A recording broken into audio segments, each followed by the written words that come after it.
For most job seekers, a good resume is what stands between them and their dream job. If your resume is weak, you'll end up sitting around for weeks, maybe even months, before you even get a single response, regardless of your technical skills and experience in technical writing.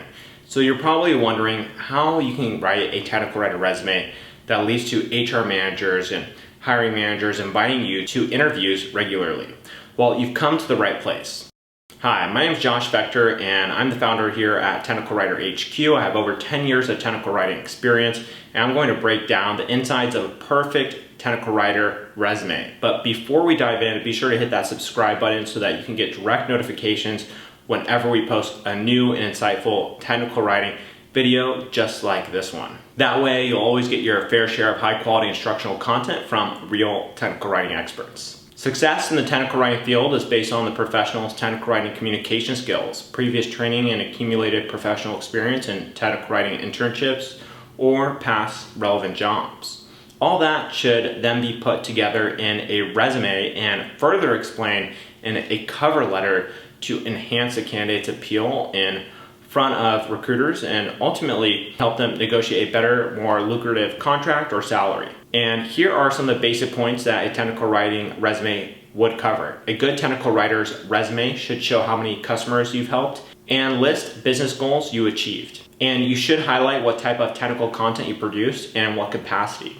You may include what types of users you wrote this technical content for, emphasize your specialization, and ultimately, the goal is to delight the hiring manager with all of those things. Before we dive into everything else that makes a great technical writer resume, let's take a look at what makes a bad one.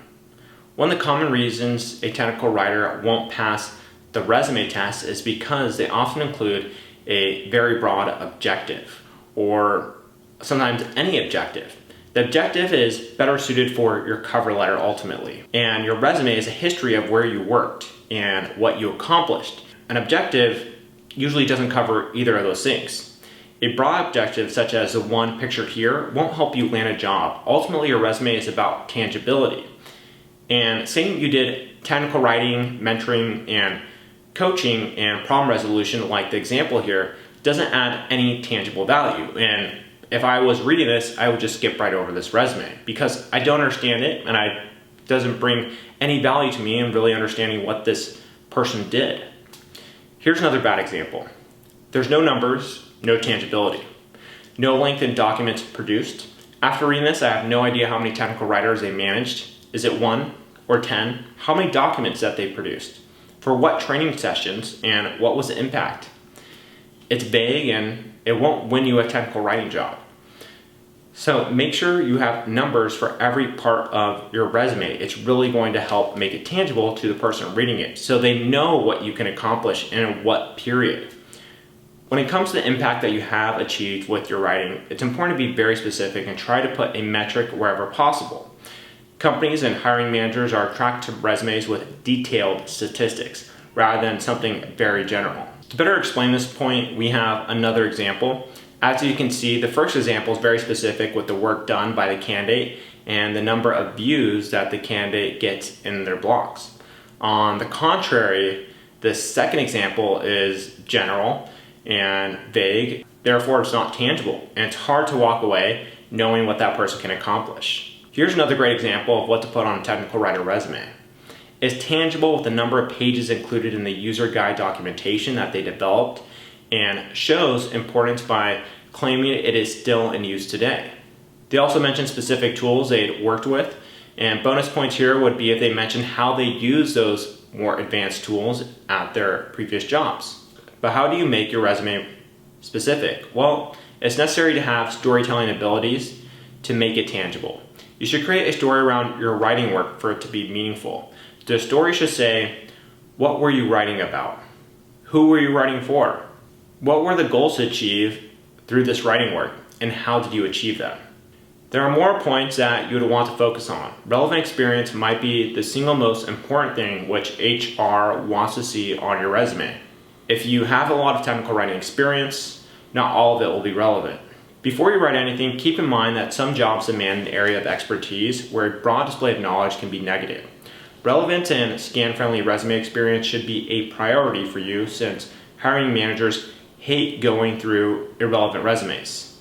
So that means making sure you use the proper keywords in your resume. So having things like technical writer in there is going to be very important. Now that we've looked at the things to consider while writing a technical writer's resume, let us now look at the points that indicate that your resume is good. You need to check if there are initiatives there, business metrics are listed, the scale of work is good, that user roles which you have focused on are mentioned, and that the industry is relevant. This is very important considering that companies tend to prefer candidates with previous experience in a relevant field rather than someone from an entirely different field. And again, they often use keyword searching within their resume process to find if you had worked in a similar field or if you had worked in a similar job.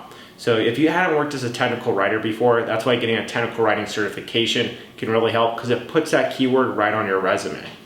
And companies will always prefer candidates with academics aligned to usually more technical industries for this particular role, whether that be computer science, engineering. And if they're looking, let's say, to hire in the medical industry, then they may prefer that you study something medically related in college. Now here we have the relevant software tools essential for a technical writer's resume that should be mentioned. We have FrameMaker, Microsoft Office, SharePoint, Flare, RoboHelp, Acrobat, Visio, Captivate, Camtasia, Snagit, CMS, markup language, marking color breaks, marking head levels, Document 360. You can also do working sketches using tools like Proto.io. You have Hemingway and Grammarly. There are tons of other tools that you can mention on your resume, but these are just some of the more prevalent ones, and ultimately they'll be huge bonus points for your resume. Here's an example of a popular publishing tool called Document 360. Document 360 is a SaaS platform that helps you to build a great self-service knowledge base for customers and internal users, public or private knowledge bases as well. And if you know how to use a tool like this, it often shows that you can manage a technical writing team and organize your technical documentation on a large scale, which often correlates to a higher salary.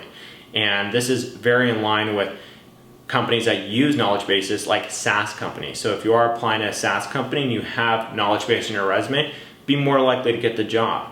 And when it comes to showcasing your work, you have to be very selective. We have a list that will help you while selecting work to showcase.